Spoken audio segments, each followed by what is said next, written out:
What is up? Welcome to another edition of the NFL Fantasy Football Show presented by Subway. It's me, your man, MG Marcus Grant. Still fully vaccinated, still dodging variants like Neo in The Matrix. As always, joined by producer Justin and the specialist cast of dozens that help us put on this show. And joined on screen here, as always, by my pal Michael F. Florio. And I guess it was sort of a mixed week for you. Like, a lot of your calls went right, but your football team went sideways. So I don't know, how are you feeling on this Monday?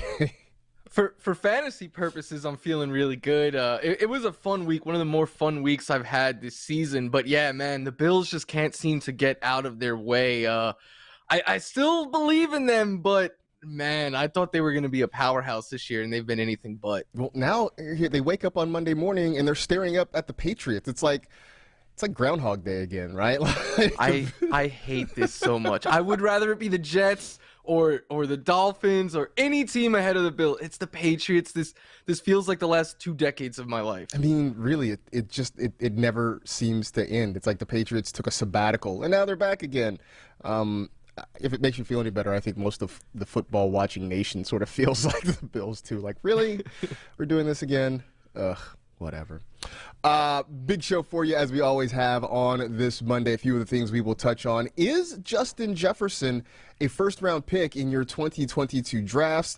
We're taking some of your trade dilemmas because the trade deadline is coming this week in a lot of NFL.com leagues. And as always, we will have a Monday night preview for you.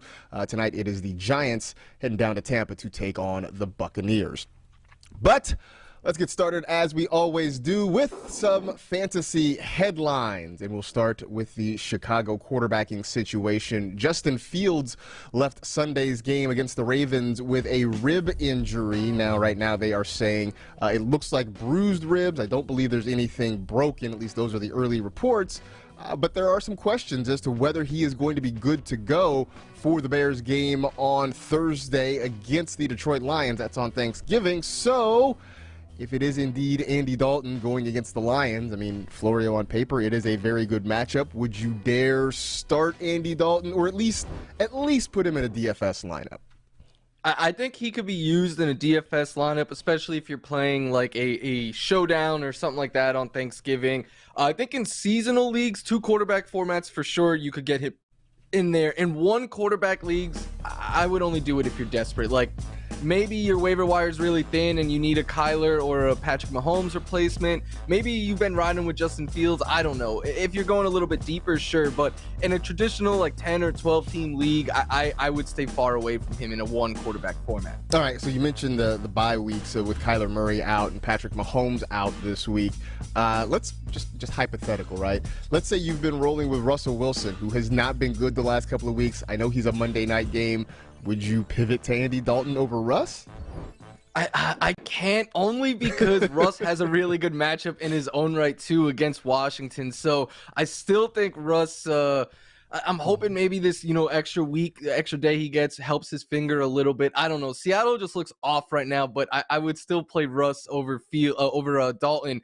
But, man, that says a lot about Russ that it's even a question. The fact that we're even discussing this tells you kind of where Russell Wilson is right now. Also, let's get a side note on this. And I know Allen Robinson didn't play on Sunday against Baltimore. We'll see what his status is for Thursday. And you've pointed this out.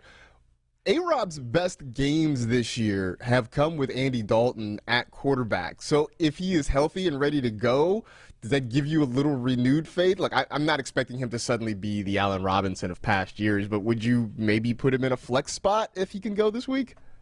I think so. Someone tweeted me this morning and said, like, with it looking like it could be Dalton, is it time to pick up Allen Robinson again? And I said, yeah, because also, if you remember, last week before he got injured, Allen Robinson looked his best with Justin Fields. He had that long, deep catch on the sideline on Monday night or that was 2 weeks ago. But he looked good in that game, and it looked like we were starting to think like the Bears and Fields were figuring it out. So while I did drop Allen Robinson in a couple of leagues already this year, if he's out there on the waiver wire, I would be picking him up again this week. Man, what is old is new again. So we'll see. We'll see if he comes back into our fantasy lives. possibly leaving our fantasy lives, at least for the short term. But we know for sure Amari Cooper is going to be out. He missed yesterday's game against Kansas City after being placed on the COVID-19 reserve list. He will not be available for the Thanksgiving Day game against the Las Vegas Raiders. Now added concerns, though, for the Cowboys because CeeDee Lamb left Sunday's game with a concussion, so we will monitor him. But there's a good chance that he may not be able to get through the protocol in time to play on Thursday. So kind of a simple question. Does this make Michael Gallup a must-start against Vegas? Yeah, I think so. CeeDee Lamb, he's one of my favorite receivers in the league. Thanksgiving would have been more fun with him, but 4 days is such a quick turnaround. I'm not expecting to see him out there. And that means Michael Gallup, by default, is the Cowboys wide receiver 1. And I know he didn't have a great game against the Kansas City Chiefs, 5 catches, 44 yards. Pretty safe floor of around 9 fantasy points, but he did have 10 targets. We saw them take some downfield shots with Gallup. We saw them take a end zone shot with him. He drew a pass interference in the end zone too. So while he didn't do a whole lot that comes out on the box score and gives you fantasy points, the usage was exactly what we want to see for Michael Gallup. So I have him in a couple of leagues, Marcus, and I already know I'm going to start him everywhere I have him. I probably am going to be starting him in some spots too. I mean, yesterday was just kind of a mess for the Cowboys offensively. They couldn't figure it out, scored just 9 points in the loss to Kansas City. Credit to the Chiefs defense, though, because they've actually been playing better over the last few weeks. And I know we're going to get to waiver wire a little bit later, and I have a sneaking feeling there will be at least one other Cowboy receiver's name who pops up on your list of waiver wire options heading into Week 12. I guess news in a positive way here. A couple of running backs just had monster games on Sunday. And a couple of guys who are favorites of Florio here. One, Jonathan Taylor, the huge day, over 200 total scrimmage yards, 5 touchdowns. 5 touchdowns for Jonathan Taylor. He got you 50-plus fantasy points. 13th player in NFL history with a 5-touchdown game. But then, not to be outdone, Austin Eckler in Sunday Night Football. The Chargers, have to rally and hang on to beat the Steelers. Austin Eckler with 4 touchdowns, 2 rushing, 2 receiving. The yardage just over 100 scrimmage yards for him in that one. I don't really know what to say about it other than if you have one of these guys, you seem like you're on a pretty good path to victory this week. Yeah, I tweeted it out yesterday, like, who had both of these players? And there was people out there who had both. There was one person I felt so bad for. They had both of these players and were still losing. I don't know how that is possible. They combined for 95 fantasy points, Marcus. And I know Jonathan Taylor did it against my Bills, but I was still very much so enjoying it. And then last night when Austin Eckler was doing it, that one was even a little sweeter for me because the thing is, for 2 years now, people have been saying Austin Eckler cannot be a goal line runner. And I kept saying there's a difference between can't do it and not being asked to do it. And I think that is what we're kind of seeing Eckler prove this year, that like he can do it. They call him pound for pound for a reason. So these two guys, top 2 RBs on the week and on the year right now. I mean, Austin Eckler, one of the strongest players in the NFL, which is where that nickname comes from. He's been great, especially after he's gotten healthy again. Jonathan Taylor is just incredible. We'll talk some more about him a little bit later. But by the way, the Colts are doing their part to try to get us to watch in-season Hard Knocks. I haven't yet. It's on the list of things. But they've won 3 in a row now. They won 5 of their last 6. Now you get Jonathan Taylor with a huge game. So I don't know. Have you watched the in-season Hard Knocks yet? Not yet. I will watch it tonight. Tuesday, Monday night is the night after the game that I have some ability to watch some TV. So probably each week I'll watch Hard Knocks on Monday night, be a little bit late. But I'm already guessing. I haven't seen a single minute of it, but I'm going to guess the takeaway from this in-season Hard Knocks is that Jonathan Taylor comes away as like a huge star. And I think Michael Pittman Jr. might as well. He probably will too. And then, we'll have some Carson Wentz storylines in there somewhere too. The baby, for sure. Right, he just had a child. So did he have his kid? Yes. I believe he's a girl dad. And I Congrats to the don't Wentzes. Yeah, so congrats to Carson Wentz and his wife there. Best of luck on I guess it's their second child, so they kind of know. They've been down this road before, so welcome back, I guess. Welcome back to Team No Sleep.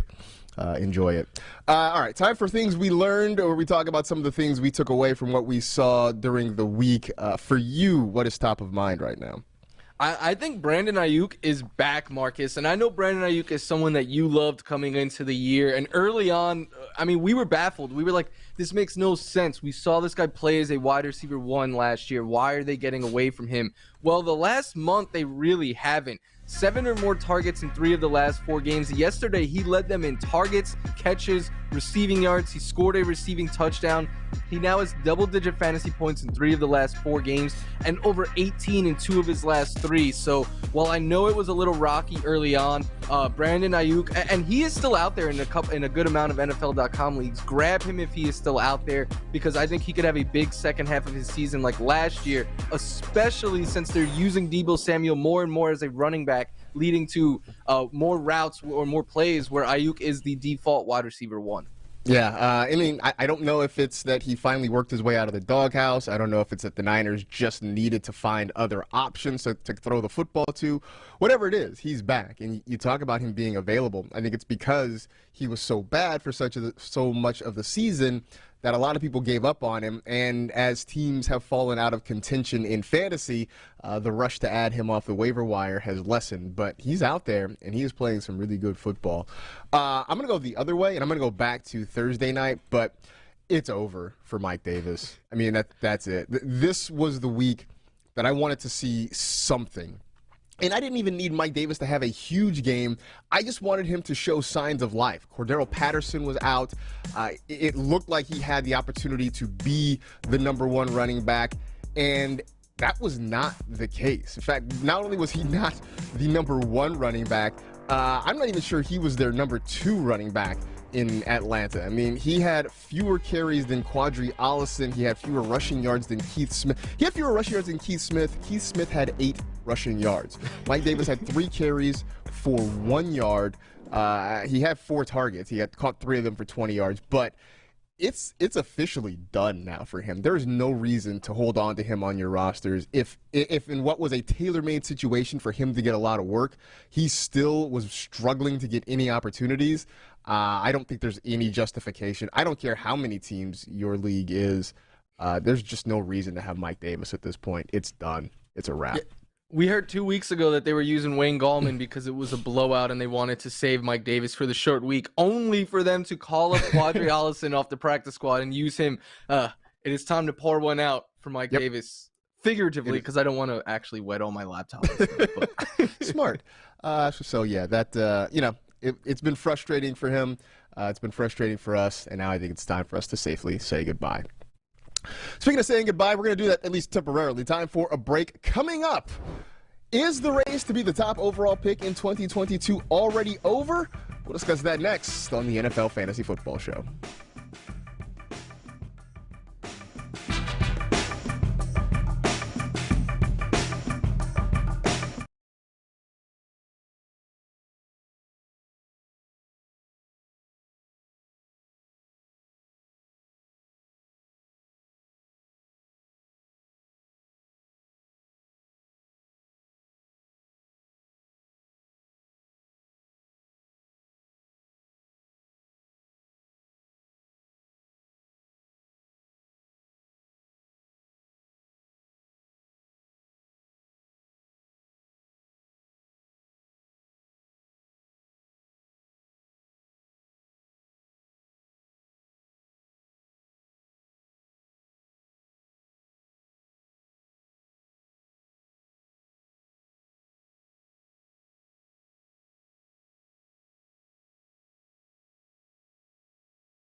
It's time for Going Strong, presented by Castrol Edge.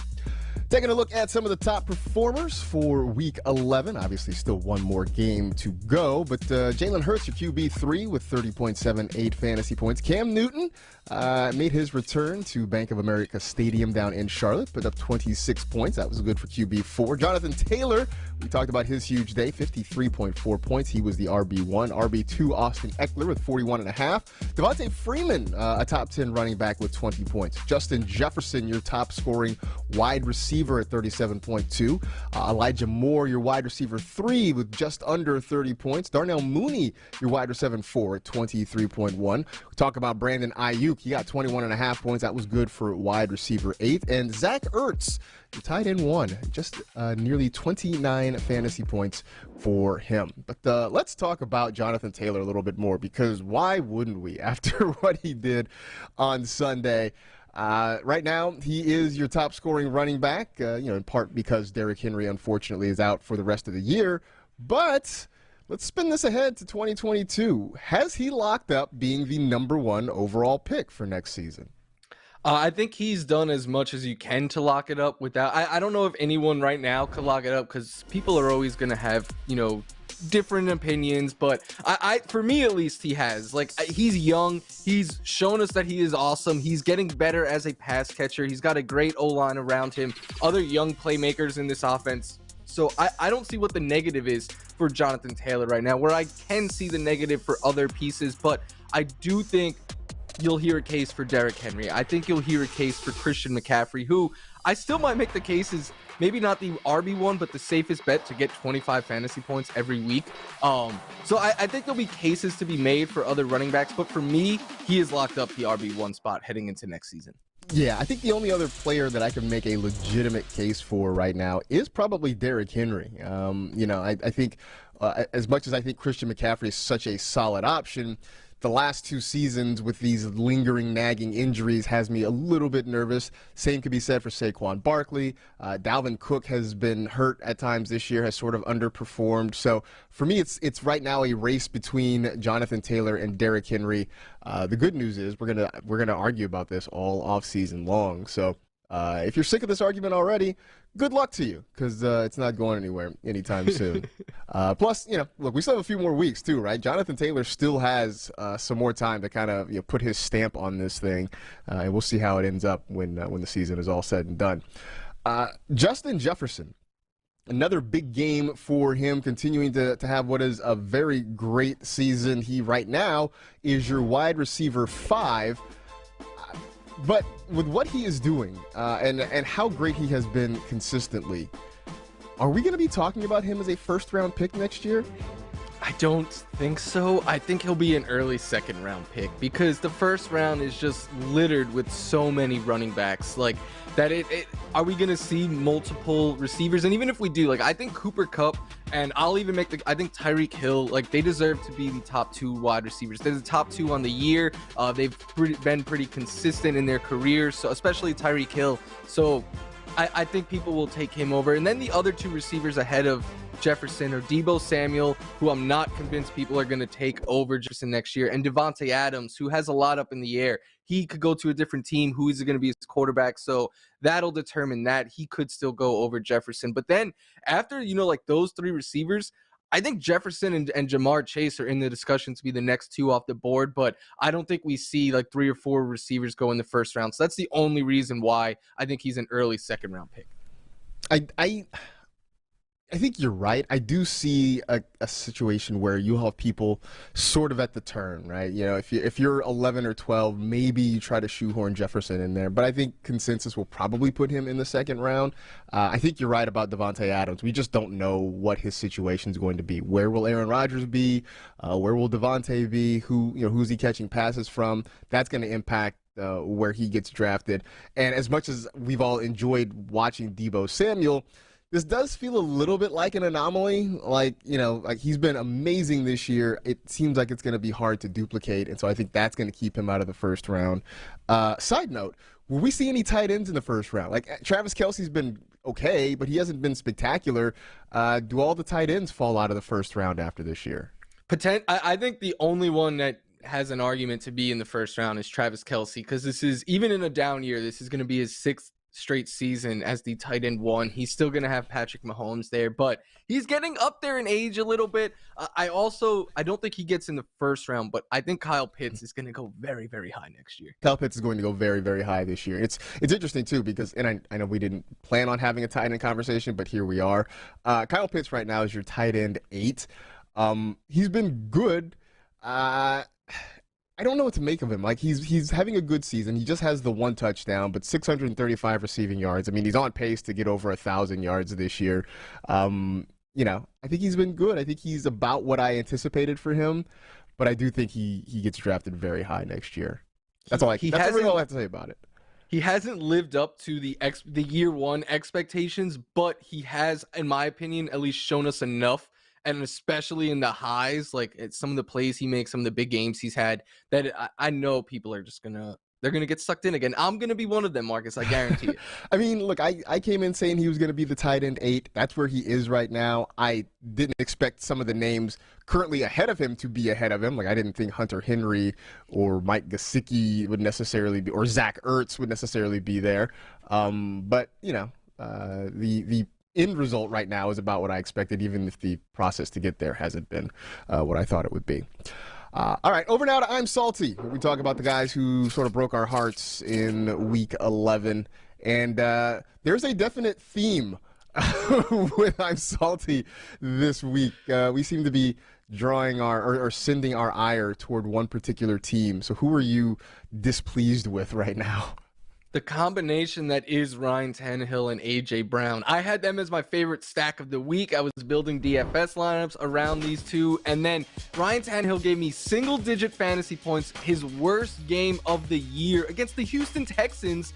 And A.J. Brown didn't do a whole lot either. And the thing is, this isn't just a one-week thing with these two. Like, Ryan Tannehill coming into the year averaged 21 fantasy points in his career as a Titan starter, would routinely give you around 19-20 fantasy points. That has not been the case. He's topped 20 fantasy points twice this year, and even when he, like the last couple of weeks, he gave us solid numbers, it was because he had a rushing touchdown. And then A.J. Brown, single digits in 3 straight weeks. I mean, since week 2, Marcus, he has 3 games in double-digit fantasy points and 6 in single digits. A.J. Brown is someone that I thought had the upside of being a top 5 or even the overall wide receiver 1, and he has been a big letdown. He's an awesome dude. I root for him, but for fantasy purposes, this is becoming a trend now. These two are becoming harder and harder to trust. He was my dark horse to be the wide receiver 1 at the end of the year. That was before they got Julio Jones. I sort of downgraded him, but I still thought, top 10 was certainly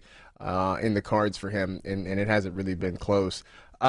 So I'm gonna keep it in Tennessee, and I don't know how producer Justin feels about this. I don't know if he is endorsing this, if he is screaming right now. If he's putting on his earmuffs while we do this segment. But Deontay Foreman, look, I kept saying this: nobody is going to replace Derrick Henry, but it looked like Foreman was on track to kind of take over the lead running back spot for the time being. Adrian Peterson had been underwhelming. On top of it, it was a revenge game against the Houston Texans. And somehow, Foreman plays the fewest snaps of any Titans running back. 14 snaps for Deontay Foreman. Adrian Peterson had 15. Dontrell Hilliard, the answer to the question this week. He had 50 snaps for the Tennessee Titans in the backfield. I don't know what happened. I don't know why this happened. Foreman ended up with 7 carries for 25 yards.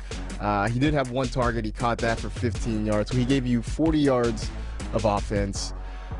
I didn't see this. None of us saw this coming. I feel like a lot of people were on the Deontay Foreman train. I think I gave him some love in the hype train on Fantasy Live, and it just was a complete head scratcher in this one. I don't even really know what to say about it other than this one baffled me, and I'm disappointed and I'm salty.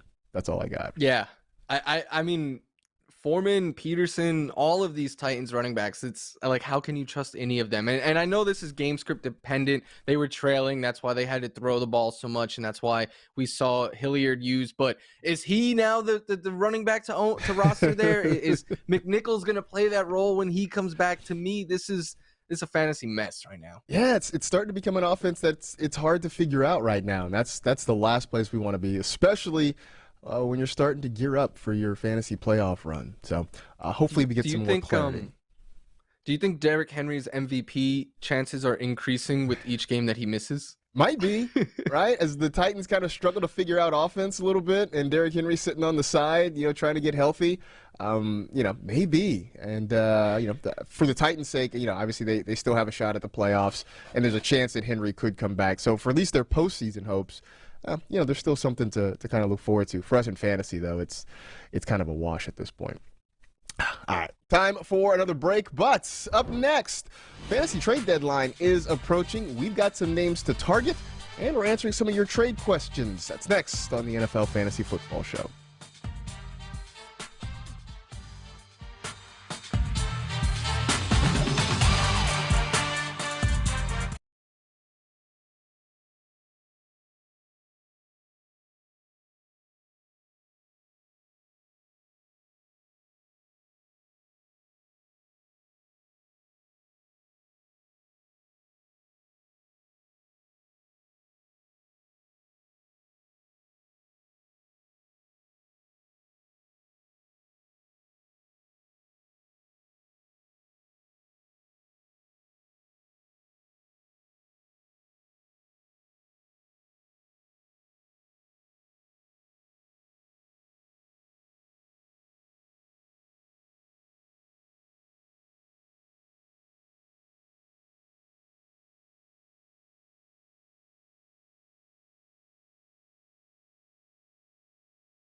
Hey, it's part of the show where I tell you to follow us on TikTok at NFL Fantasy. You can get all your entertainment and information fantasy-wise from us there.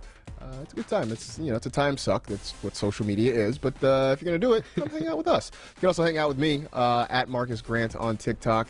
I'm hooking up some ideas. Maybe there'll be something new coming up. That's a tease to get you to go and look at my account and stuff. Go follow Marcus. Please, that'd be great. I would appreciate that.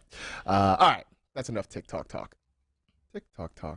Anyway, so the trade deadline for NFL.com standard leagues is coming up this Friday. So this is your last chance to try and make some swaps to see if you can bolster your roster for a postseason run. So we got a couple of guys that you may want to target to trade for, a couple of guys you might want to think about trading away. So if you are looking for somebody to pick up, to add to your roster for the stretch run, who would it be? It would be Jerry Jeudy, and last week on Fantasy Live, I talked about 5 trade targets. Justin Herbert and A.J. Brown were my top 2, but they this week changed things a little bit for them. Jerry Jeudy was number 3. He was on bye. I think people might, they might forget, not about Jerry Jeudy, but the fact that since he's returned, he hasn't had a monstrous game yet, a big game. People might just be thinking that Jerry Jeudy's okay. He's a solid flex option or something like that. I think his upside is a lot higher. I think the fact that he's getting all the volume is what we want to see. I think the fantasy production will come, especially now, a week after the bye. just more time for him to get reacclimated in this offense. So I really like Jerry Jeudy as a trade target. He is clearly their number one target when he is healthy. So I'm looking to go out and get him, and he has a very favorable schedule the rest of the way. I mean, he has been the reason you've said repeatedly that Cortland Sutton looks sort of droppable, just because when Jeudy is there, there's really not enough volume for anybody else in that offense. I'm going to stay, though, in Denver and say Melvin Gordon is a guy that you want to target. And we've talked about him the last few weeks on this show in terms of what it means for Javonte Williams. The fact that even though Williams is playing well, Gordon is doing enough to hang on to the job and get those opportunities, especially down near the goal line. So if that's the case, sounds like a guy you might want on your roster. He's going to get those touches. He's continuing to run hard. He's continuing to be productive, and he's scoring touchdowns. See, 10 or more touches in all 10 games this season. He is getting those looks. And look, just as easily you could probably make the same case for Javonte Williams, even though he doesn't seem to have the touchdown upside. But there are some really nice games left on the schedule. You know he's going to get the volume. And on top of it, it may not cost you a king's ransom in terms of what you have to give up to get a guy like Melvin Gordon. Right now, running backs are at a premium. So if there's a team with Melvin Gordon in your league that isn't really going anywhere, now's the time to put something together and see if maybe you can just get that second running back to kind of help you through the postseason. Would be a good job. On the other side, guys that you might want to get rid of, who's on that list for you? I know this sounds kind of crazy because he leads, or at least he led the NFL coming into this week in touchdowns, but it's James Conner. I know he's got 13 touchdowns on the year, but he has been very touchdown dependent until lately when I know he's still on a crazy scoring streak right now, but he's been getting more usage as a pass catcher. He has 13 catches in the last 3 games. He had 5, though, up until that point. And after the Cardinals bye next week, Chase Edmonds is eligible to return, I believe. They're going to have Kyler Murray and DeAndre Hopkins back. So my fear is that James Conner is going to go back into a role like he was in early on in the year. Maybe he gets more usage on the ground, but I don't think the Cardinals are going to get shy away from using Chase Edmonds as their pass catcher. I think at full health, they like having him in that role and Conner in the role that he was playing. So I think right now, while the perception is that James Conner is an RB1 who's going to score double-digit multiple touchdowns each week, then I think you could trade him potentially for like a wide receiver 1 or something like that. So I would definitely be entertaining the option of selling James Conner. Cliff Kingsbury has been very consistent about kind of instituting a 60-40 split with his running backs. And when Chase Edmonds was healthy, he was more on the 60 side of that, which does make Conner a little bit more touchdown dependent. It's been great so far. It's a hard way to live. I would say this. So in the interest of full disclosure, originally my name here was Joe Mixon, and then he went out and had a huge game against the Raiders. And I was like, I still think there's a scenario where you can sort of trade Joe Mixon away, but I think the guy that might be a better option to sort of move on from is Miles Sanders, because on paper, at least, he is going to be the number 1 running back in Philadelphia. But, Jordan Howard is still there. Boston Scott is still getting opportunities. The schedule is not particularly great. Even though the Eagles have become a lot more run-heavy, Sanders being back in the mix does make this a little bit more of a muddled situation. I think he's got enough name cachet, enough opportunity that you can sort of put him out there in a trade and look to get something decent back in return. But I think if you're trying to roll with Miles Sanders and start him on a week-to-week basis, it's just going to be really, really hard. And I come back to what I said all off-season, that we love Miles Sanders, but I don't think the Eagles love Miles Sanders in the same sort of way. And they just keep showing it by the guys they bring in, by how they use their other running backs. He's just never going to be the workhorse in Philadelphia that I think we want him to be. So this seems like a good opportunity to try and flip Miles Sanders for something else and see if you can maybe strengthen some other parts of your roster to help you get into the postseason. So those are our targets to trade for and trade away. We know that you out there have trade questions, so we decided to pull a few of them from twitter.com and see if we can answer them as best as possible. So we'll start with this one from Brandon Swayze. I don't know if he's any relation to Patrick. He asks, Javonte Williams for Alex Collins and Rashad Bateman. Feel weird flexing Mike Williams lately. Full disclosure, He sent this before the Sunday night game where Mike Williams ended up, having a pretty nice night. So I don't know if he still feels weird about flexing Mike Williams, but the question remains: Javonte Williams for Alex Collins and Rashad Bateman. Thumbs up or thumbs down from you, Florio?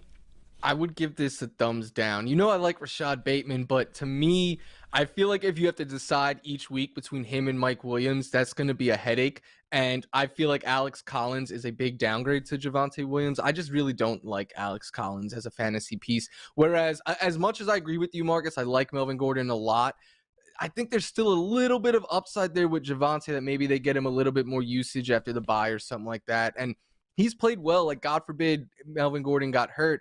His ceiling then is a lot higher than Alex Collins, who is playing at his ceiling now. So I would hold on to Williams. I would agree with you, just because the giving up Javonte Williams and getting Alex Collins back in exchange feels like a big loss there. And as much as I like Rashad Bateman, I'm sort of with you on trying to figure him out week to week. So I would much rather have Javonte Williams in that situation, and maybe he's the guy you flex if you're worried about Mike Williams. You flex Javonte Williams over Mike Williams, and maybe that helps you out a little bit better. I'd also be curious to know who your other running backs are that you're willing to sort of make this deal there. But that seems like two no's on that one, Brandon. Next one from Dustin Payne, who asks, Antonio Gibson for Mike Evans, half-point PPR.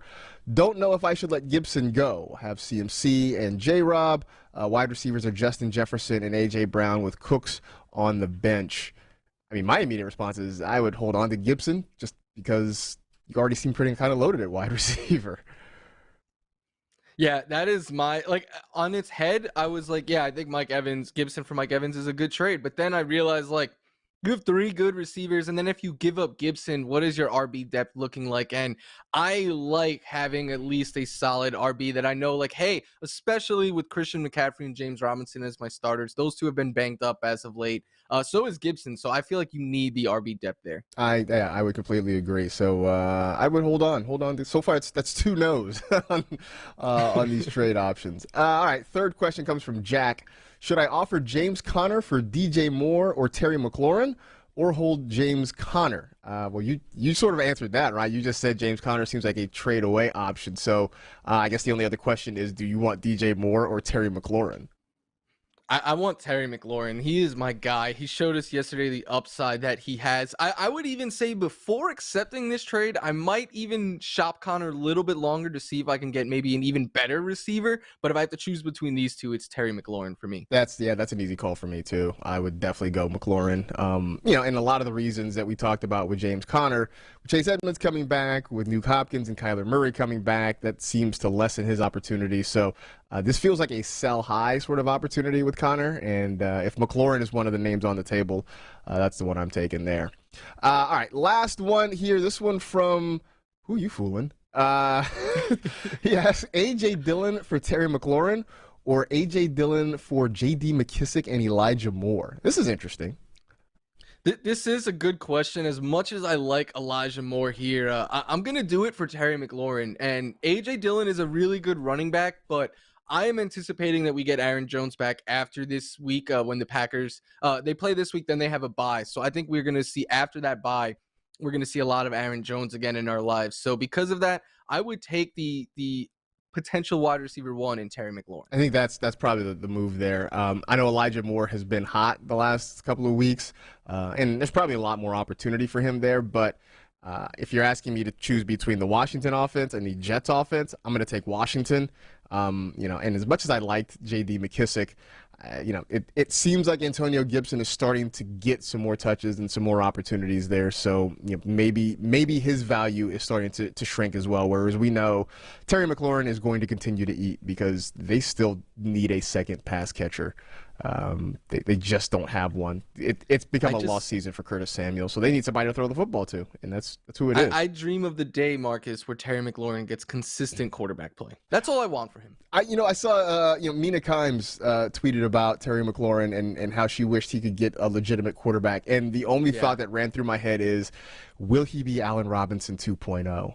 I hope not. I hope not. Man, Let's get Russell Wilson and Terry McLaurin on like the same team together or something like I'm that. with That it. would be amazing. I am down for that. That would be a lot of fun. Absolutely. All right. So best of luck to all of you who are looking to make some trades or who have some trade offers sitting on the table. Again, the NFL.com trade deadline is on Friday. So one last chance to sort of put some offers together and see what you can get together for your stretch run. Time for a break, but after that, we're diving into the Week 12 waiver wire, including a couple of throwback fantasy names who have some renewed relevance. Find out who they are when the NFL Fantasy Football Show returns.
It's time for Refresh Your Lineup presented by Subway.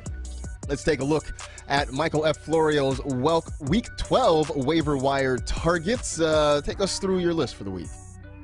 Yeah, Cam Newton is still available in over half of NFL.com leagues. That needs to change. He was a top scoring quarterback this week and gets a great matchup next week. Tua and Tyrod Taylor are two other options I think could be picked up as streaming options, especially Taylor for this week against the Jets. Devonta Freeman was still the Ravens' lead back, even with Latavius Murray back. Then you see Ty Johnson and Tevin Coleman there. That's because Michael Carter exited with an ankle injury. It's potentially a week where those two could be the lead back for the Jets. Hilliard there just because of all the volume he saw. And then David Johnson and Rex Burkhead each had double-digit touches this week, and they get the best matchup for running backs against the Jets. And Jeff Wilson Jr., just because of the volume he saw, I think he's worth rostering with the bench spot there. And then looking at some receivers, Elijah Moore, I mean, this guy just keeps going off right now. Darnell Mooney had 16 targets. I know Allen Robinson was out, but volume like that cannot be ignored. If those two are still available in your league, which they are in over half of NFL.com leagues, I think you need to get them. A small text here for Marquez Valdez-Scantling and Nick Westbrook-Akini. They both just keep getting volume, or at least they saw big volume this week, so take a shot on them. Cedric Wilson could be the Cowboys wide receiver 2 this week. And then some tight ends. Adam Troutman, I know it was against the Eagles, but he continues to see consistent volume. Austin Hooper has seen volume since Odell has left. And then Evan Ingram, I know he hasn't even played yet. It doesn't matter. He gets the Eagles next week. You stream tight ends against Philly. So a couple things about your list. One, you talk about Michael Carter exiting with an ankle injury. I completed a trade with our pal Matt Okada where I got Michael Carter and then he immediately gets hurt. So that sort of stinks. Also, all three of the tight ends you have on your waiver wire list, just a sneak peek there. If they are going to make it into the sleepers column. And the one that I'm worried the most about is Evan Ingram, because I think at least twice, maybe 3 times this year, I have put him in the sleepers column, and he has done absolutely nothing. So I'm ready to get my clown grease paint out again and paint my face like a clown when I again put Evan Ingram in the sleepers column, and he inevitably gives me nothing. If he does that again against the Eagles, I will never start him again. Seriously, that's it. Like, this is the hard line we're taking, Evan Ingram. If you can't get it done against the Eagles, it is a wrap. That's it. All right. Couple names, though, worth talking here. Devontae Freeman, and you talked about the fact that he's still got a lot of work, even with Latavius Murray back and healthy. That's good news for Devontae Freeman. For those of us who maybe are stashing Latavius Murray or trying to use him as a flex, does this mean we should be a little bit worried about him now? I think so. Like, Freeman played well in his absence, and my thinking was, all right, it'll still be a split, but Murray will take back like the heavy share of that. That wasn't the case, and what worries me even more is Devonta Freeman saw all of the 6 targets yesterday in the passing game for Freeman. So I think Freeman is the lead back in Baltimore. I think Murray saw enough volume where you could continue to hold on to him, but I would not be starting him anytime soon until we see him take over that lead role again. Yeah, the targets are definitely the big thing there, too, for Devontae Freeman. I mean, I would have said coming into the year that if I was going to pick a back, I think it'd be Devontae Freeman. It just seems like he still has a little more left than Latavius Murray. And at least if yesterday is any indication, maybe the Ravens start to think so, too. Tyrod Taylor, a big surprise in terms of his fantasy production yesterday against the Tennessee Titans. And, you know, look, there's not a lot in the Texans offense to get excited about. But this week, Tyrod has the Jets. I mean, you talked about it in terms of Houston's running backs with David Johnson and Rex Burkhead. But what about the quarterback? Is he worth a start, maybe a DFS start against the Jets this week? I think so, especially in DFS. Like, I'm not going to start him in a seasonal over like one of my studs or something like that. But if you're streaming, I think he's a strong streaming option because the Jets struggle mightily, like by far the worst team at stopping the run. Well, luckily, Tyrod Taylor can run, so maybe they use him more this week as an extension of the running game. He had the 2 rushing touchdowns this past week, which we know his rushing ability just gives him a pretty safe floor and a higher ceiling in fantasy. So I like him as a streaming option this week. All right, Tyrod or Andy Dalton? I would go with Taylor there. Yeah, same, because again, the rushing upside is probably what makes the difference for me in that one, even though both of them have pretty good matchups. All right, so if we're looking at Week 12 waivers and you have the top waiver priority or you still have a bunch of fab burning a hole in your fake pockets, where are you going with it? For me, the top ad is Elijah Moore. This guy has got 6 targets or more in 5 straight games, double-digit fantasy points in each, and is twice now top 27. And he's done it with a revolving door of quarterbacks for the Jets. 4 different quarterbacks he's caught passes for in this stretch. But Elijah Moore, I know you're going to talk about him as well, Marcus. If Elijah Moore is already rostered, or you have to, maybe you don't have the top waiver wire priority, I think Darnell Mooney needs to be prioritized this week as well. 16 targets. He's consistently getting volume as of late. Him and Justin Fields have already shown a connection. So those 2 guys are my top targets this week. I do like Mooney, especially because, look, going back to preseason, he was every fantasy analyst's favorite sleeper wide receiver. And it hasn't worked out, but I don't think it's because of Darnell Mooney. But I am still sort of leaning toward Elijah Moore just because the volume has been so great. And even though the Jets keep saying we're not going to do anything special to try to get him more opportunity, that those opportunities seem to have found their way to him anyway. Plus, the way the Jets defense is, negative game scripts seem to be a thing regularly for them, so that means more chances to throw the football. And regardless of who it is, if it's Zach Wilson or Mike White or Joe Flacco or Ken O'Brien or Chad Pennington, I don't really care who the Jets quarterback is. They're throwing the ball to Elijah Moore, and that is really all I care about. So there you go. So I mean, either way, he you had got a good game with Joe Flacco. He did have a good game with Joe Flacco. Look, quarterback proof. Say what you want about Joe Flacco. He at least is a veteran who has kind of been through a whole lot of things. So, playing behind a bad offensive line, I'm sure he knows how to figure it out. Whereas, Zach Wilson and Mike White still need a little more seasoning in that area. So, all right, one more break, then we come back. We'll be wrapping up the show. It's a preview of the Giants and the Buccaneers. That's Monday Night Football to wrap up Week 11, also to wrap up the NFL Fantasy Football Show.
There's one last game in Week 11. It's Monday Night Football down in Tampa between the Giants and the Buccaneers.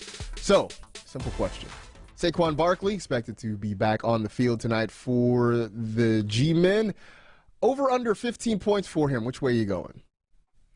I'm going to be optimistic here. I'm going to take the over. I do not feel great about it, but I think he'll get over it in a very ugly fashion. Like, I don't think he's going to have, like a great game by any stretch, but I think like when we look at the box score, I could see something like 6 catches for like, I don't know, like 80 yards to, or like a total of like 90 total yards with like 6 catches mixed in, something like that. So I think he does most of his damage though through the air, not on the ground today. I would concur with that, and I think he gets over, and I think it's because the PPR help that he gets catching the football out of the backfield. I mean, that's a thing that you have pointed out, that the Bucs struggle with defending or pass catching running backs, and if the Giants are playing from behind, which would not be a surprise, then I think you see Saquon catch the football, but I don't think the yardage numbers are going to be particularly great. I don't think it's going to, by the way, I don't think it's going to be Rondale Moore egregious. He had 11 catches for 51 yards, which is just stupid. He's the new Julian Edelman. He really is. He had 16 points because he had 11 catches. That's just gross. Like, he didn't even average 5 yards per catch. What are we doing here? Stop it. But I do think Saquon gets over 15 tonight. All right, so finish the sentence. If I was starting a Giants wide receiver tonight, it would be blank. I've gone back and forth on this, but it would be Kadarius Toney. Neither one of them, Toney, Galladay, any of the Giants receivers really brings a safe floor. So I'm thinking about ceiling here, and I think Toney still has the highest upside of the Giants receivers. We've seen him have a game where he's gone off for over 180 yards this year. He could throw too. This is something that they should be mixing more into their offense. I mean, we saw a video of him throwing like 60 yards from his knees, but I just think that he has the highest ceiling. So in a game where I don't feel great about any of them, I'll just take the upside play. So, I mean, all of that makes absolute 100% sense, but I'm still going to go with Kenny Galladay just because it just feels like time. And I know that that's not really great process. I know that's not great analysis, but he has one game with more than 64 receiving yards. He had 116 against the Saints back in week 4. He still doesn't have a touchdown yet this year. It has been just kind of a miserable, frustrating, borderline lost season for Kenny Galladay. So, I don't know. This just feels like a situation where he finds a way to break out, where maybe Daniel Jones hits him downfield. He somehow gets behind the secondary. I don't know what it is. There's nothing about this Giants passing game that seems very predictable or very stable or very consistent. And so while all the signs point to Kadarius Toney getting a lot of short targets and space, let him do his thing, maybe this just happens to be the Kenny Galladay night. That's all. The last time we saw the Giants play, their running backs and tight ends had more targets than their receivers. So take that for what you will. It is. That was sort of why I asked the questions, because I don't really know what to do with their wide receivers there. It has been a mess pretty much all year long. All right, last one. Rob Gronkowski expected back for tonight after he's been dealing with some back issues for a while. So let's put the over-under at 8 points for Gronk. You going higher or lower? I'm going higher here, and this one was a lot easier for me than the Saquon Barkley one. Look, it's Brady, it's Gronk, it's Monday night on national TV. Gronk is back. Tom Brady is going to be looking for him in the end zone. I think Gronk scores a touchdown today, and if he gets the 6 from the touchdown, I think he easily tops 8 fantasy points. I think that's fair, and I think I'll go over for that same reason, just because even if he doesn't get a lot of targets or a lot of catches, I think he gets one in the end zone. And then once that's done, won't take a whole lot to get to 8 points. So I will put him over the 8. Look, if he's healthy, I wouldn't be surprised if he's a top 10 fantasy tight end for the rest of the year, partially because of how they use him, partially because of the position. But that's what it is. So we were talking during the break. This has the feeling of being kind of a closer game than we anticipated, but if that's the case, it probably won't be fun to watch, right?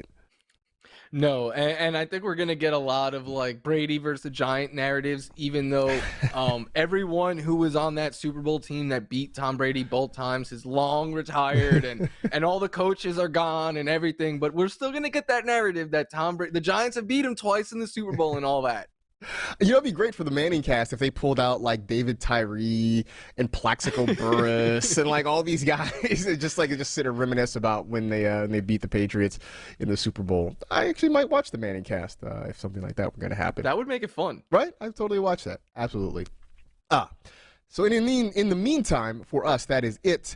We are done. We appreciate you hanging out with the NFL Fantasy Football Show presented by Subway. You know the drill. Tell two friends to tell two friends. Rate, review, and remember, if marbles aren't made of marble, why are they called marbles? Be safe, take care of yourselves, get vaccinated, and we will see you on Wednesday.